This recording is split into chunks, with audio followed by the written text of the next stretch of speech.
मैंने कहा जय हो भैया। तो मोहम्मद याकूब अलवर में रहते थे,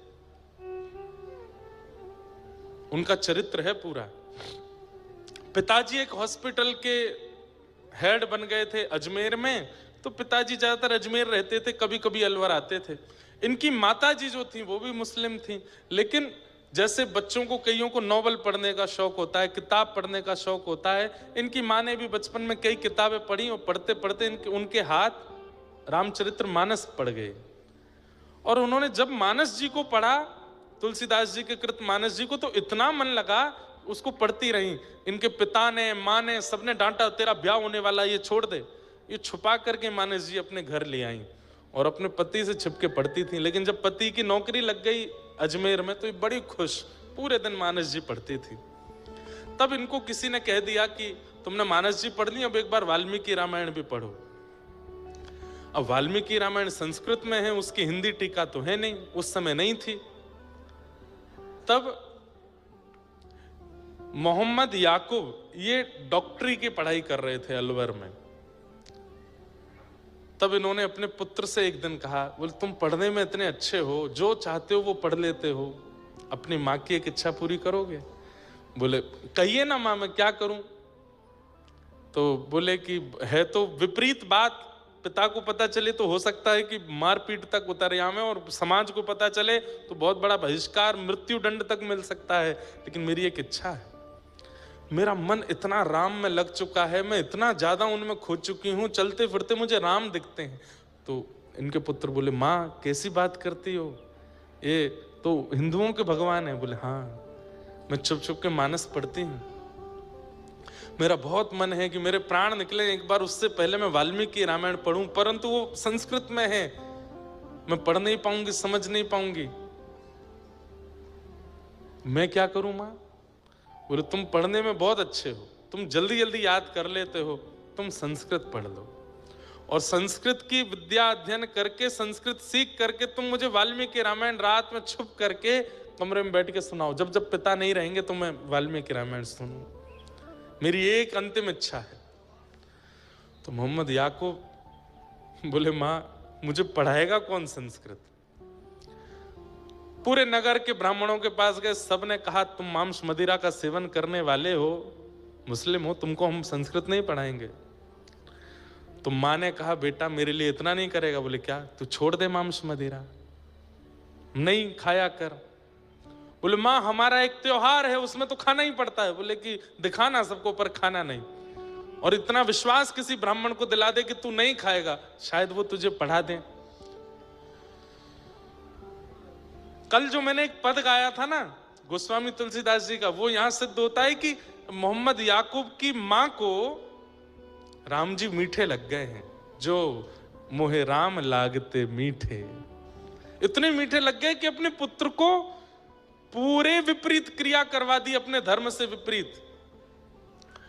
तब एक अलवर के पास के एक ब्राह्मण थे, उनको जब इन्होंने विश्वास दिला दिया कि मैं शुद्ध रहूंगा, पवित्र रहूंगा, आप कृपा कर मुझे संस्कृत पढ़ाओ, तब उन्होंने 6 महीने संस्कृत का अध्ययन किया, और 6 महीने में इतना याद कर लिया, इतने अद्भुत हो। अपनी डॉक्टरी की पढ़ाई भी करते थे, वहां पर भी निपुण, और रात्रि छुप करके संस्कृत पढ़ने जाते।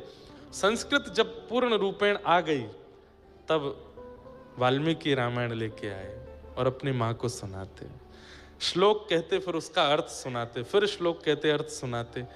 माँ तो सुनते सुनते सुनते भाव विभोर होके सो जाती, लेकिन इनके ऊपर जो उसका असर होता था वो अलग था।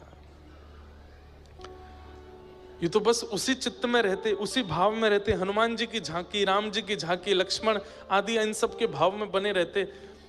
अब वाल्मीकि रामायण पढ़ के रामचरित्र तो इनको सब समझ में आ चुका था, अब इच्छा प्रकट हुई कि अब रामायण तो हो गई, अब मैं क्या पढ़ूं?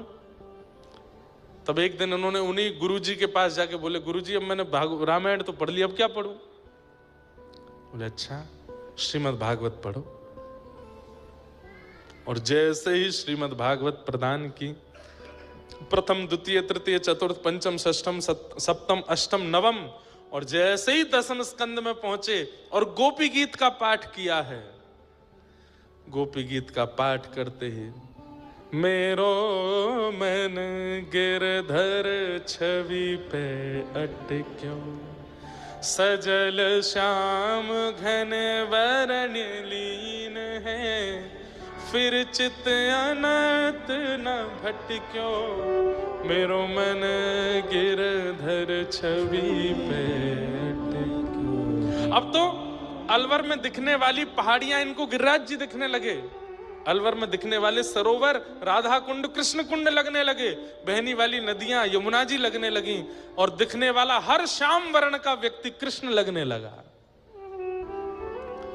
नेत्रों में आंसू 24 घंटे रहने लगे, ये सूखे नेत्र नहीं रहते थे, 24 घंटे नेत्रों में अश्रु। और श्याम सुंदर कहां मिलेंगे, कैसे मिलेंगे, कब मिलेंगे, बस इसी स्थिति में रहने लगे। मां तो चली गई, लेकिन याकूब की स्थिति ऐसी कर गई, अब क्या करूं। एक दिन लाइब्रेरी में बैठ करके कुछ पढ़ रहे थे, तभी इन्होंने वहां देखा कि किसी के सिर पर तिलक है और वो किताब पढ़ रहा है और दूसरे हाथ में माला जप रहा है। इन्होंने जैसे उसको देखा, धीरे धीरे उसके पास गए और पास जाकर के बोले, आपने तिलक लगाया है, कंठी माला पहनी, आप क्या जप रहे हैं। बोले, मेरे गुरुदेव ने मंत्र दिया है, इस मंत्र से भगवत प्राप्ति होगी, प्रिया प्रियतम की प्राप्ति होगी। ये चरणों में गिर गए, मुझे ये मंत्र दे दीजिए, मुझे भी उनका दर्शन करना है। बोले, तुम तो मुस्लिम हो। बोले, मैं हूं, पर मैं जन्म से होऊंगा, शरीर से होऊंगा, पर मेरा मन पूर्ण रूपेण। अब ये तो वहीं बैठ के गोपी गीत सुनाने लगे, सारे भाव सुना दिए। बोले, मैं पूर्ण योग्य हूं, आप मुझे स्वीकार कर लीजिए, कैसे भी करके मंत्र दे दो। बोले, मंत्र मैं नहीं दे सकता, मंत्र तो गुरु देते हैं। बोले, अपने गुरुदेव से मिलवा दीजिए। तब इन्होंने कहा, परसों गुरुदेव घर आ रहे हैं, उनका सत्संग है, 600-700 वैष्णव आएंगे, तुम भी आना, चुपचाप आके बैठ के सुनना। श्री सरस माधुरी शरण जी महाराज घर आए और मोहम्मद याकूब बैठ करके सुन रहे थे। दीक्षा लेना तो दूर की बात, जैसे ही गुरुदेव आए हैं, उनकी रूप देखते ही, उनकी झांकी देखते ही, उनकी चाल, उनके नेत्र, उनका मुखमंडल देखते ही ये मूर्छित होकर गिर पड़े। इनको ऐसा लगा जैसे मानो प्रिया प्रियतम एक तनु होकर के मेरे सामने आ गए। होश में लाए, बोले, तुम कुछ कहना चाहते हो, बात करो। बोले, कुछ नहीं, मेरे सारे समाधान पूर्ण हो गए। बोले, तुम्हें दीक्षा की, दीक्षा भी हो गई, इनके दर्शन ही दीक्षा है, बस ये जो आज्ञा कर दें वो। उन्होंने भी हृदय से लगाया और दीक्षा प्रदान करी। और इनका नाम वैसे तो कुछ सरस करके कुछ नाम रखा, प्रिय सरस ऐसे करके कुछ नाम रखा, लेकिन फिर गुरुदेव को बहुत इनको देख करके बड़ा आनंद आता था, तो इनका नाम सनम साहब रख दिया। क्या नाम रखा? सनम साहब।